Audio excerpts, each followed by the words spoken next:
Some people wonder why I'm called a time traveler. Well, it's because I have my own personal time machine. Right here, it's the local museum. I can come from the present into the distant past without any problem. Come and join me.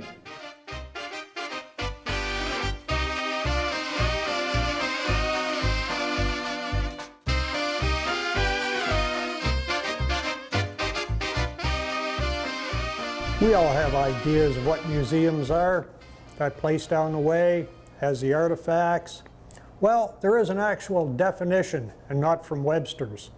The International Community of Museums, or ICOM, actually has their own specific definition. A museum is a non-profit, permanent institution in the service of society and its development, open to the public, which acquires, conserves, researches, communicates, and exhibits the tangible and intangible heritage of humanity and its environment for the purposes of education, study, and enjoyment. Museums go back a lot longer than 2007. In ancient Greece, they had the word museon, which meant place of the muses. It was actually more of a place of contemplation and philosophy than what we would recognize as a museum today. Thus, the Museum of Alexandria, founded by Ptolemy I back in the 3rd century BC, would not have really qualified in what we would recognize as a museum today. It would have been more looked upon as a university maybe, but some of the initial ideas were there. The word museum was revived in 15th century Europe, describing the collection of Lorenzo de' Medici in Florence. But it didn't really describe the building. It was more describing the completeness. Even though there is some ambivalence in the wording of the legislation of 1753 that established the British Museum, this legislation puts us on the road to what we recognize today as a museum, a place where we can come and enjoy the various artifacts and learn from their history. By the 19th and 20th centuries, the museum now denoted a building where people could come and see the various cultural items of their society. And as societies became more enlightened, more museums appeared. This is what happened here in 1965 when Helen Ford, Keith Adams, the mayors of both Alberni and Port Alberni, and many other people came together to bring us this museum.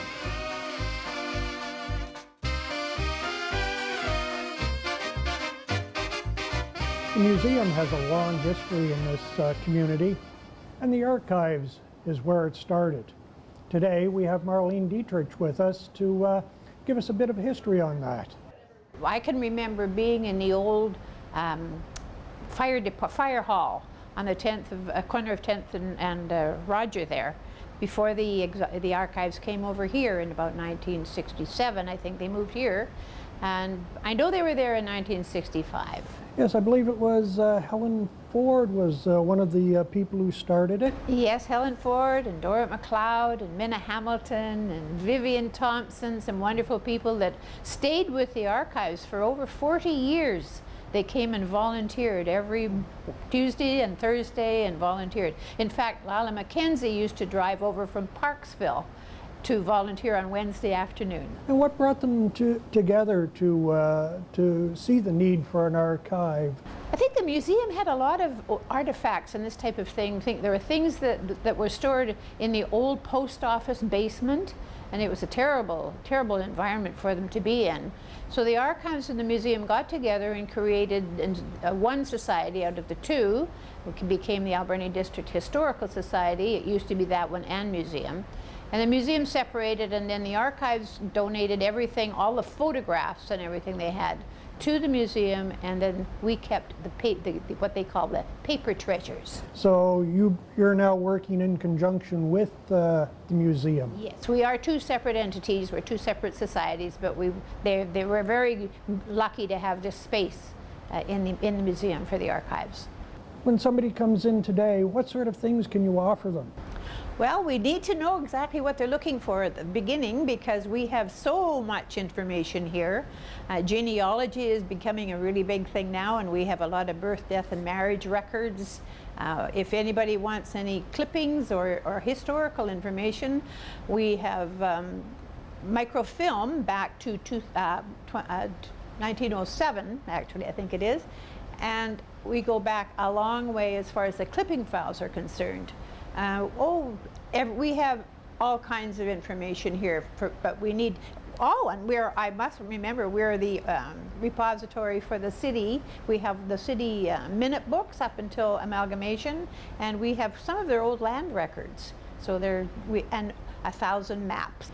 So, and then the birth, death, and marriages, we have old obituaries and this type. So we can pretty well find anything that people want.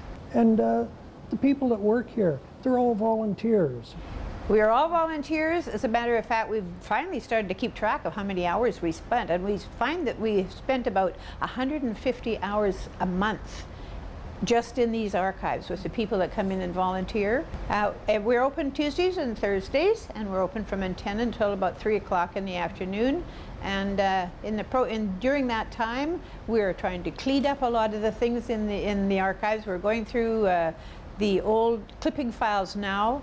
You must have quite a love for that. We do. It's great fun, and I just love kind of the history thing and looking through the old pictures and the newspapers. And it's hard to work because you keep reading the articles and saying, "Oh, I knew that person," and "Oh yeah, well she was a so and so." You know, you can always remember their married names and all this kind of thing. So it's great historical information on the valley. It's a wonderful thing to be doing.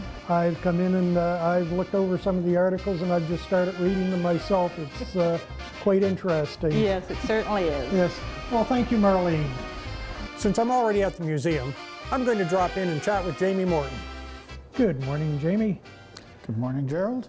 Why do we want to have a museum in our community, and what is the value of the collections here? Well, we have museums because we like to save things.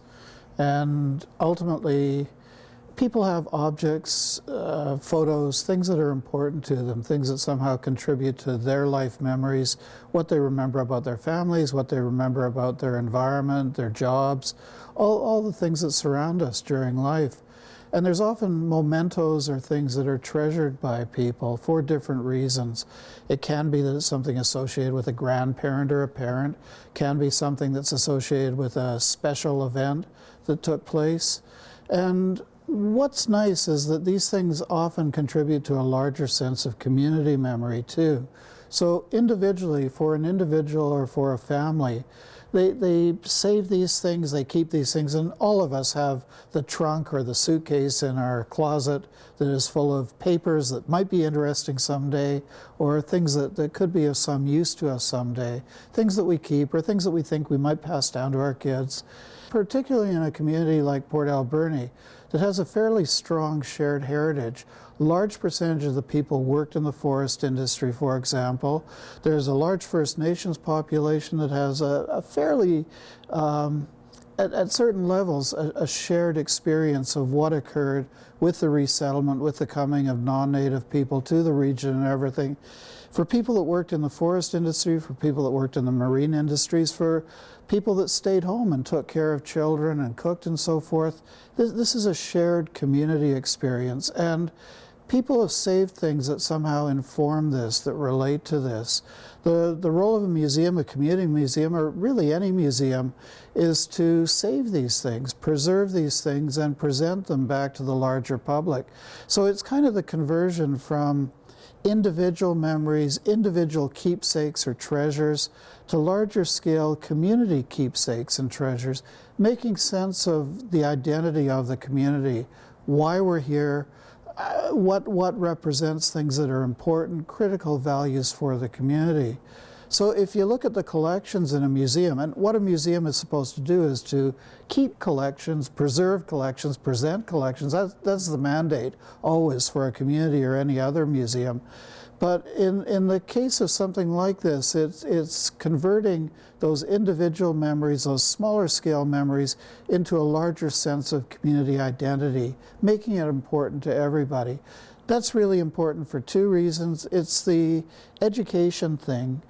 Generations coming up won't know. A lot of people, a lot of young people in the Alberni Valley haven't worked in the forest industry, don't have that experience, haven't worked in the fishing industry, haven't dealt with farming or agriculture, but they can share some of that by coming here and visiting the objects and seeing some of the stories associated. The objects saved in museum collections become symbols, and it's their symbolic value that is actually more important than their material value in many cases. Some things are valuable for their own sake, for collectibles, but really it's what they tell you about what people did treasure, what people did save, what they donate to a museum, what they think is important to the community. You get enough people bringing in things they think are important to the community, and it does give you a pretty good reflection, pretty good picture. So basically you're telling the story of the community and the people in it.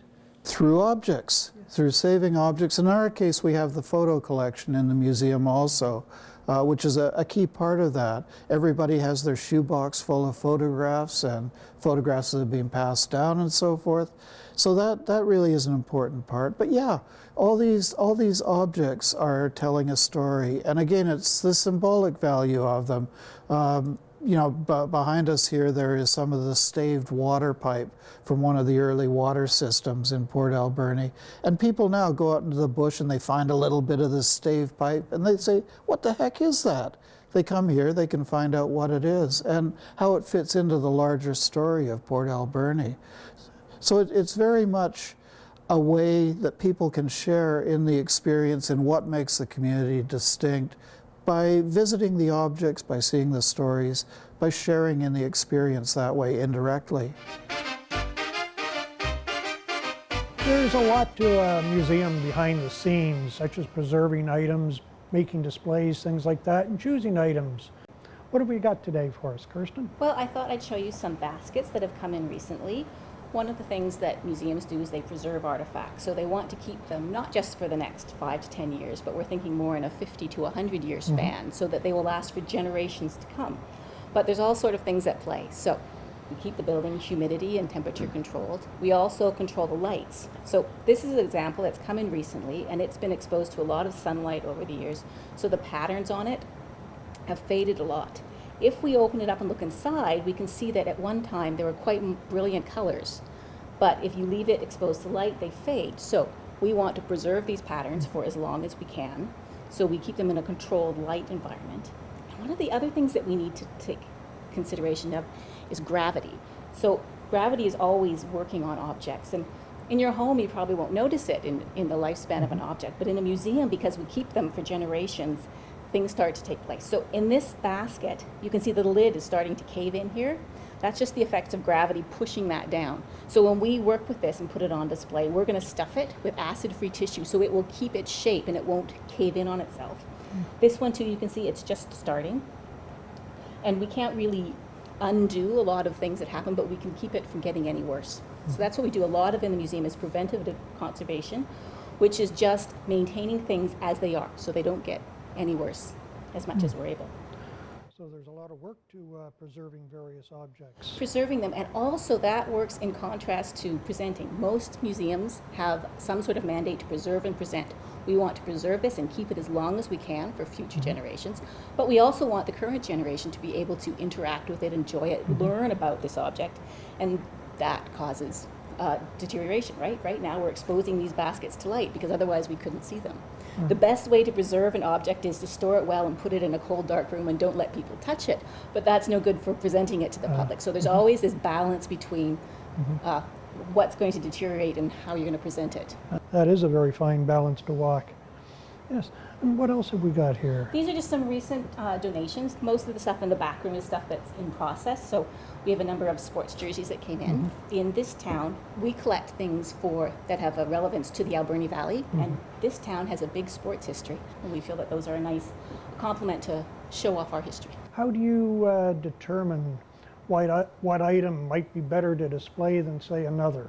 part of it is how delicate an artifact is. So can it stand being going on display? But also, what is it the story you want to tell? So sometimes it's not necessarily that this artifact is this particular importance, but we're looking to tell a particular story, and these artifacts will tell a particular story. In the vacation exhibit right now, we sort of based that originally on the Emily Carr to showcase that, but that has a number of paintings that are in the museum collection, some furniture from the collection, the McLaughlin Buick, the 1912 car, that's also part of the museum collection. And those each have a significance. We've kept them for a reason, but we've chosen to present them all together as a collection in that exhibit because they help tell a particular story. I've stopped over here at the Industrial Heritage Society. The IHS, as it's known, is an integral part of our local museum, and they maintain all the various mechanical things from rolling stock to chainsaws to rail cars here. Anytime the door is open, feel free to drop by. But remember, they're not just a museum, they are a restoration shop. So when we go in, watch your hearing because it can be loud. The Industrial Heritage Society, it started more than 30 years ago, and its mandate was to restore and operate vintage machinery and trucks that belong to the Alberni Valley Museum.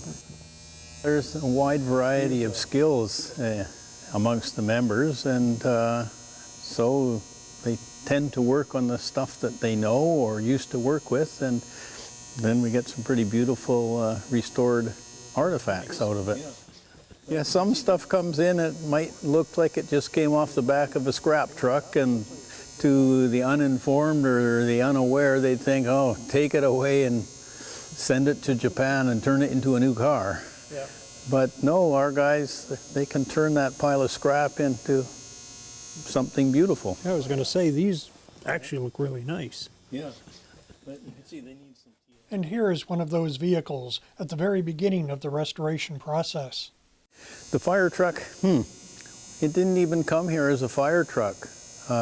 Two of our members were up at the Comox exhibition 2 summers ago, and somebody said, hey, do you guys need an old 6-cylinder engine? It might go with this old truck. And we don't generally say no to offers like that. And then we learned that the engine came attached to an old fire truck. And then when we started looking and scraping off the moss and the dirt, we could see the letters PAFD, Port Alberni Fire Department. The fire truck may be one of the most recent projects to arrive, but it is not the biggest or the oldest. That's the oldest thing in the building. That's 1882. It was built in the east side of North America, and it was a first-class passenger car called a parlor car. Yeah, that's a massive project, that one. I mean, there's some pretty fabulous woodwork in it, although it was in pretty sorry state. And the idea is to restore half of it so people can see the idea of restoration before and after. And this is what the after part of the restoration looks like. One of Port Alberni's first fire trucks, looking like it's ready to hit the fire station and out to a fire. If it's not the first one, it's one of the first ones, yes, and that one was restored by our member Ben Skevink 4 or 5 years ago. Yeah, it's an example of what you can end up with some careful work, and that's what happens here. Everybody contributes their particular skill. There's thousands of hours go into several of the projects. When you add everybody's work to it, yes, they 3,000, 4,000, 5,000 hours. And those 5,000 hours are put in by people who love the challenge and have pride in our community's heritage. There are some people who have retired to Port Alberni in the knowledge that this place is here. They're people that love restoring vintage equipment, and they know this facility exists. We are known in the restoration community for what happens here. Part of the job of our museum is collecting, presenting, and preserving items. but also some of it includes research and the interpretation of items for both young and old. Today we have Shelley Harding, who is going to fill us in a bit more on that. Shelley, you do a lot of work with young people in education. How does the museum present things for the young people? We do that through having the information available in our exhibits, having traveling exhibits that present information about our collections in a different way. And then it's also through programs. So we do a lot of programs here for children and adults and families. We have an education program for schools that have specialized programs for children in grades kindergarten right through to grade 12. We also do some preschool programs, and with those we select different themes or different subject areas that meet the curriculum in the BC school curriculum, and we also select different parts of the museum to focus on aspects of the collection that would meet those themes. So they're interactive programs where children come and see the artifacts, but they're also actively involved in the learning. So they're learning by doing. We have activities and crafts and role-playing around the subjects that we have in the museum. That's what we do for schools. Do you have things for older people? Absolutely. So we do specialized evening lectures sometimes for adults on special on different topics. We do our family day programs. We have birthday parties and murder nights and sleepovers. Those you may not think of those as education, but it is using the museum in different ways, and it's still involving the museum collection, and we're still looking at objects in the museum, but making that accessible and fun in different ways. And I'm sure even for just an individual coming in to research a particular topic, you'd have resources? We have a lot of resources here available. This particular museum is what we call a visible storage museum, in that all the information about every one of our artifacts is available through our catalog book. So right away people can find out what we know about each artifact, and that's both education and research and interpretation all in one there. And we also have our own research library of books and publications that are unique to museums and also unique to some of the objects in our collection. It's really critical to try and preserve those community memories, again, for the purpose of education and also for visitors to the community. And it's important that we do maintain that and present that to the visiting public, as well as to the local residents, the people that are in the community. It's really a difficult task also. When you look around us, we are a visible storage type museum, which means that the majority of the objects are on display constantly. It's an ongoing task to try and take care of those, to ensure that they are preserved. Part of the mandate of a museum is that we are supposed to preserve the things in perpetuity. We're supposed to keep them forever. So the idea is when somebody donates something, it should be expected that if they come back or they send their grandchildren back 50 years later, it's still there, still telling its story, still serving its symbolic purpose. So it's really critical to have facilities, first of all, a museum structure and building and climate control and so forth that maintains levels of light and humidity to keep the objects in good shape. It's also really critical to have professional staff that know how the objects need to be taken care of, know how to keep track of them, the registration, the paperwork, and also who know how to present them. Because from time to time, we've got our temporary exhibits always, usually 2 a year that we set up, 2 major on-site ones and more off-site ones. And it's really important that somebody is able to take the objects and, just like you said earlier, tell the story using the objects. It's a way to present in a way that can be easily understood by any visitor what the stories we're trying to represent are, what the community is made up of, who it's made up of, what the economy is about, and again, the values that sort of inform and make Port Alberni a distinct community. It kind of gives everybody a pride in the community too, knowing from where we've come and to where we're going. Very much the case. If you don't know where you came from, they always say, you don't know where you're going. And it's true. You know, people need to reflect on how they came to be here, what their personal choice was for coming here maybe, how that fits into the objects that we're showing here and the stories that we're presenting here. When you talk to people whose grandparents maybe immigrated from Britain or came from the Indian subcontinent or came from China, or for First Nations people that have been here since time immemorial.